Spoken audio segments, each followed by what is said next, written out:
अस्सलाम वालेकुम नाज़रीन, आप देख रहे हैं हारून व्लॉग और मेरा नाम है मोहम्मद हारून। आज लाहौर से एक बड़ी खबर आनी थी और बहुत सारे जो फॉलोअर्स हैं, सब्सक्राइबर्स हैं, चाहने वाले हैं, फैंस हैं, उनके लिए ये बिजली बनकर जो है वो गिर रही है। वो है डकी भाई की जमानत के हवाले से। लाहौर हाईकोर्ट में आज डकी भाई की जमानत का केस लगा हुआ था। लाहौर हाईकोर्ट के जस्टिस फारूक हैदर ने इस पर समाअत करनी थी। NCCIA के भी तमाम अफराद यहाँ पर मौजूद थे। कमरा अदालत के तफ्तीशी भी था, कमरा अदालत के अंदर असिस्टेंट अटॉर्नी भी मौजूद थे, कमरा अदालत के अंदर डकी भाई के वकील इमरान अदर चदर साहब भी मौजूद थे, डकी भाई की अहलिया भी मौजूद थी, उनका भाई भी मौजूद है। उसके बाद एक ऐसा फैसला सामने आया जिससे थोड़ा सा डकी भाई की फैमिली को नाउमीद किया। बिल्कुल जो चीज मैं आपसे अब तक छुपाना चाह रहा हूँ आपको मैं बता देता हूँ कि डकी भाई की आज जो जमानत का केस लगा हुआ था उसको जस्टिस फारूक हैदर ने जाती वजूहात की बिना पर सुनने से माजरत कर लिए और फाइल जो है chief justice Lahore high court justice miss Aliya Neelam को भिजवा दी गई। अब ये केस क्या सूरत इख्तियार करेगा, क्या आज के दिन में जमानत मुमकिन हो सकेगी? मेरे साथ सलमान मौजूद है, सलमान भी इस केस को डेफर से देख रहे हैं, मेरे साथ कोर्ट रिपोर्टर है। इनसे सवाल से कुछ जान लेते हैं कि सलमान, आज एक अजीबोगरीब नया ट्विस्ट आ गया इस केस में कि ये तो घर से आज मिठाइयाँ शायद पैक करवा के लाए हो। मैं ये भी कह रहा हूँ इनके जो फॉलोअर्स हैं, खासतौर पर जो काशिफ चुंगी वाला है, वो तो 100 के नोट की कापियां भी लेके आया हुआ, जेब में उसकी है थी। अच्छा। और वो कह रहा था कि आज जो है ना, जब डकी की जमानत होगी ना, तो जब वो उनको रिहा किया जाएगा ना जेल से, तो वो मैंने पैसे फेंकने हैं। तो मैंने इसको मजाक में कहा देख ली, ये ना हो जो यूट्यूबर्स को रजब भट्ट की शादी पे जो है वो ही इनको महंगी पड़ी है, सारे यूट्यूबर्स को तू ना उठाया जाए। अच्छा। तो उसने लग गया, कहता नहीं जी नहीं, मैं खुशी से फेंक रहा हूँ, मैं ज्यादा नहीं फेंक रहा। तो यहाँ से जो उनके फैन हैं, जो सुनने वाले हैं, वो भी इस वक्त बड़े उम्मीद थी उनको भी कि आज जो है ना डकी की जमानत हो जाएगी, और हो जानी थी। समझ से बालातर ये बात आज सामने आई है, जैसे केस की समाअत का आगाज हुआ, अभी कमरा अदालत में मौजूद थे, मैं भी। तो जब अदालत ने, जैसे NCCIA के जो तफ्तीशी अफसरान है वो अदालत रोस्टम पे मौजूद थे, तो अदालत ने कहा जी तफ्तीशी अफसर कौन है? उन्होंने कहा जी मैं। आपका नाम? उन्होंने कहा जी मैं आसिफ जवेद। तो मुझे लगा जैसे भी फैसला अनाउंस होने लगा, तो चंद मिनट के अंदर अंदर ही जो है वो जस्टिस फारूक हैदर ने कहा जी मैं सुनने से माजरत कर रहा हूँ। और जिस पर इमरान चद्दर ने कहा जी सर वजूहात, उन्होंने कहा जी जाती वजूहात पे मैं सुनने से माजरत कर रहा हूँ केस को, और ये जो है मैं फाइल चीफ जस्टिस को भिजवा देता हूँ। फिर उन्होंने ये कहा कि कोशिश करें सर आज ही लग जाए और 15 मिनट के अंदर कोई फैसला। उन्होंने कहा जी मैं भिजवा रहा हूँ, तो शायद आज भी रिक्वेस्ट कर लें। हाँ, तो आप वहां पे रिक्वेस्ट कर लें। तो फाइल जो है वो चीफ जस्टिस मैडम को जो है वो आलिया नीलम को जो है वो मैडम को भेज दी है।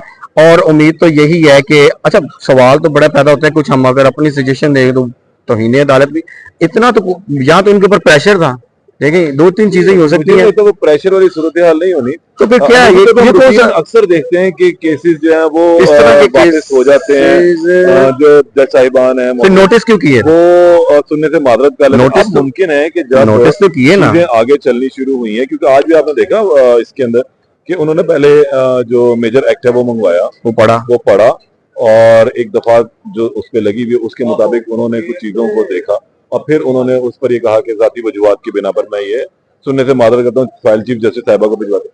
अब इसमें एक चीज ये मुझे समझ नहीं आ रही है कि ये डिले करने के लिए कहीं पर या ये खुद चाह रहे थे इनके वकील भी, या NCCI? नहीं, इस टाइम सारे एक्टिव हैं। मैं कह रहा हूँ NCCI वाले चाह रहे हैं फैसला हो, उनके वकील चाह रहे हैं फैसला हो, इवन के डकी भाई की फैमिली भी चाह रही है फैसला हो। आपको भी पता है किसी भी मुलजम का राइट है, उसको बेल मिल सकती है, दी जा सकती है। और जो दफात लगाई हैं, जिन बुनियादों पर दफात लगाई हैं, जिन बुनियादों पर केस स्टैंड कर रहा है, वो ऐप्स अभी भी चल रही हैं। आपको पता है इस टाइम जुए की ऐप चल रही हैं और उनकी प्रमोशन हो रही है। हम आप यही कहें कि हमारे मैचेस में हो रही है, तो इसमें गलत नहीं है।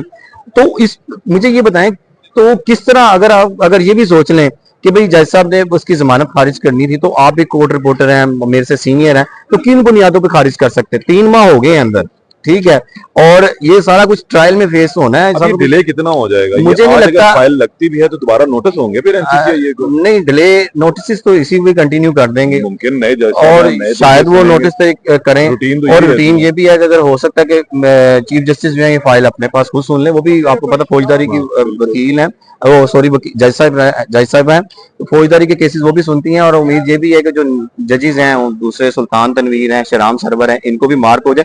अब ये डिपेंड करता है इनके लॉयर्स के ऊपर।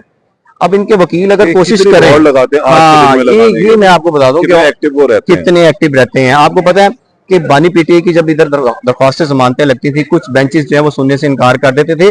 विद इन बुकला की दौड़ें लगती थी, बुकला की दौड़ें नजर आती थी, फाइल के पीछे और पीछे। मेरे ख्याल से 30 मिनट के अंदर अंदर दूसरा बेंच भी तश्कील दे दिया जाता था, और ये सारा क्रेडिट बुकला के ऊपर जाता है। अगर बुकला इनके इतने कैलिबर के हुए या वो इतने कोशिश करेंगे, रोस्टम से पहले शुरू हो चुका हुआ, रोस्टम से पहले शुरू हो गया, और मुझे लगता है कि वो कोशिश कर रहे हैं, लेकिन आज मुझे नजर नहीं आ रहा कि आज बेल लगेगी। ठीक है, अगर कल लगती है फिर नोटिस होंगे। वैसे इस टाइम कोई भी इदारा ये नहीं चाह रहा, ये मैं आपको खबर दे रहा हूँ, कोई भी इदारा नहीं चाह रहा इस टाइम कि इसको डिले हो। ठीक है ना। एनसीसीआई बताओ सलमान, आप एफआईए कवर करते हो, एनसीसीआई के पास भी आप जाते हो, एनसीसीआई के अपने भी बंदे अंदर बंद, तो मुझे तो ऐसा लगता है अगर वो अंदर बंद है ना, तो वो क्योंकि मज्जा नहीं पैना होती है, तो वो चाहेंगे कभी कि अब ये इतनी जल्दी बाहर आ जाए। देखिए वो महीना तो फिर नहीं, ये ऐसे नहीं होगा, क्योंकि अगर आज अदालत में रिकॉर्ड पेश हो गया था ना, तो आपको भी पता है कि ये हाई कोर्ट है, ये सेशन कोर्ट नहीं है कि एंड टाइम पे आप कहें जी हम बहस नहीं करने चाह रहे, हमारी तैयारी नहीं है। तो मुझे नहीं ये लगता है कि ऐसा कुछ होगा या होता हुआ कुछ नजर आ रहा है, और ना ही ऐसा है। अगर ऐसा होता तो अरूप जतोई को फेवर क्यों मिली है? फिर इससे पहले जब लिखा कि ये मुलविस है, बड़ी मायूस नजर आई, उसकी आंखों में आंसू आ गए, वो भी मायूस नजर आई, उसकी वालदा भी बड़ी मायूस नजर आई, एकदम से ना वो डिसार्ड हो गए। और जिया भी देखिए ना, उन्होंने कैमरा फेस नहीं किया, उन्होंने कोई गुफ्तगू नहीं की, वो भी आज पूरी उम्मीद से आए थे कि आज बेल हो जाएगी। लेकिन आपको पता है कि जी जज साहब ने माजरत की है, वो डिसार्ड हो गए हैं। दूसरी एक चीज मुझे बताया, इनके वकील साहब से हमने 3-4 सवाल किया, आप भी वही मौजूद थे, कि वो 4 लाख समथिंग डॉलर उसका कुछ हुआ, वो मनी ट्रेल कहते हैं, मनी ट्रेल का मुकदमा नहीं, मान लिया मनी ट्रेल तो आप ज्यादातर जो मांगी जाती है वो आमला के मुकदमात में होती है, लेकिन आखिर ये पैसा रिकवर होके कौमी खजाने में पड़ा है, ये मुझे वापस चाहिए, मेरा पैसा है, तो मैंने कुछ ना कुछ तो प्रूफ देना है। इल्जाम मुझ पर यह है कि मैंने ये पैसा कमाया है जुए की ऐप से, तो फिर मैं किसे साबित करूंगा ये जुए की ऐप का नहीं, ये किसी और वीलॉग से कमाया हुआ, तो ये मनी ट्रेल ही हो गई ना। बिल्कुल मनी ट्रेल होगी, लेकिन अभी जो दफात लगाएंगे वो मनी ट्रेल की नहीं लगाई। हालांकि आमला का इख्तियार मिल गया था एनसीसीआई को, जैसे डक्की भाई को गिरफ्तार किया, स्पेशल लॉ में अमेंडमेंट की गई और एनसीसीआई को आमला का इख्तियार दिया गया। लेकिन हैरानगी की बात यह है कि वहीं पे सेटलमेंट आ गई ना सामने। अगर सेटलमेंट ना आती सामने, तो आपको पता है इसमें आपके जिम्मियों में जाके इसमें आमला की दफात भी लग जानी थी, लेकिन वो नहीं लगी। इसका मतलब ये हो गया ना काम गिरफ्तारी के बाद। गिरफ्तारी से पहले भी टाइम था इनके पास, जब इनको 90 लाख रुपया दिया है, वो इसी चीज का तो दिया था। आपको क्या लगता है कि 22 दिन का रिमांड हो गया, रिमांड होने के बाद इसको 22 लाख 90 लाख सॉरी किस लिए चीज का दिया था?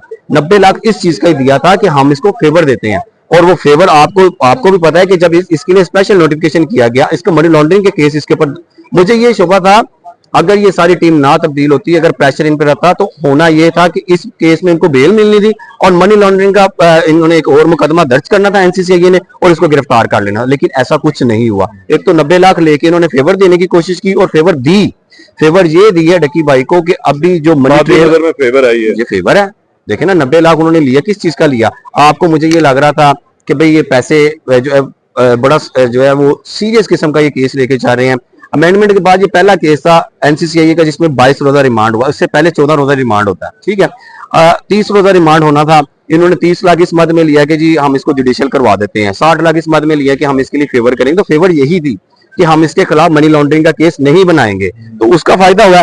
लेकिन देखे ना जिम्मियों में भी ऐसा कुछ नहीं आया। हमने जब सेशन कोर्ट में जब इसकी बेल आर्गो हो रही थी, हमने सुना उसमें भी ये चीजें सामने नहीं है। ऑर्डर मनी लॉन्ड्रिंग का जिक्र आया हुआ ना, लेकिन इन्होंने उस पर जो इंसिस्ट नहीं किया अदालत को। अगर इंसिस्ट ज्यादा करते तो शायद ये मामला किसी और तरफ चले जाना था। फिर अदालत ने भी तो कहना था कि आप मनी लॉन्ड्रिंग की बात करें, कहां पे दफात लगाई है उसकी? ये तो सिर्फ जुए की ऐप की प्रमोशन की जो है वो सारी दफात लगाई है। आप समझते हो कि इस पैसे के इसको मिल जाएगा, हाँ करेगा, देगा तो देना पड़ेगा। देखिए ना, आपको पता है आया कहां से, ये देगा ना, कितने करोड़ों रुपया है, 40 करोड़ बन जाता है, 30-40 करोड़ बन जाता है। लेकिन वो बताएगा ना कि ये जो मेरे यूट्यूब की कमाई है इस पे सारा कुछ बताएगा वो। आपको पता सारा केस तो ठप हो गया, खत्म हो गया। आपको पता जन्नत मिर्जा भी मिली, मामला खत्म, सिस्ट्रोलॉजी सारों ने माफिया इंडायरेक्ट मंगवाई जो पाकिस्तान से बाहर है, ये केस खत्म हो गया। सिर्फ कुर्बानी थी डकी ने। डकी पहला यूट्यूबर था, ठीक है, और यही यूट्यूबर पहला था और उसके बाद सारे इसके बाद में आए, और यही वो बंदा है जिसने कुर्बानी दी और सारे यूट्यूबर बच गए। वही कुर्बानी है ना, ये अंदर गया। अरूप जो तो ने स्टैंड किया, इनकी हाँ लगी, किसी की दुआ लगी, किसी की बददुआ लगी, और ये देखे तो मामला गडाई में पड़ गया। इंतजार करें फिर बेल लगने का। मुझे लगता तो नहीं है वकील साहब, अगर होते तो आपको इधर नजर आ जाते, वो यहाँ ना जाते, वो सीधा रजिस्ट्रार ऑफिस जाते और फाइल का पीछा करते और आज लग सकती थी 3 बजे के लिए, लेकिन मुझे लग नहीं रहा कि ये होगी ऐसे। और अगर सुबह के लिए लगती है तो आपको भी पता वो नोटिस होंगे, थोड़ा सा डिले और हो जाएगा। चलो, बहुत शुक्रिया। सलमान मेरे साथ मौजूद थे और अब इनका ये तजर्बा कहता है कि आज ये बेल लगती हुई बज़ाहिर नजर नहीं आती, लेकिन अगर आज लगेगी तो 3 बजे करीब लगेगी। इनके वकीला को जो है थोड़ा सा एक्टिव होना पड़ेगा। और आज बड़ी उम्मीदें लेकर अरूप जतोई यहाँ पहुंची थी, लेकिन उससे थोड़ा सा पानी फिर गया। आयरन लेडी जो है वो जरूर बन चुकी हुई, लेकिन मियाँ तकरीबन 4 माह से इस वक्त जेल के सलाखों के पीछे है। थोड़ा सा इंसान टूट भी जाता है और आज वो आंखों में उनके झलकते हुए आंसू बिल्कुल दिखाई दे। दोबारा मुलाकात होगी इस बेल के हवाले से जब ये लगती है, दोबारा आपको बताएंगे। तब तक के लिए इजाजत दें। अल्लाह ने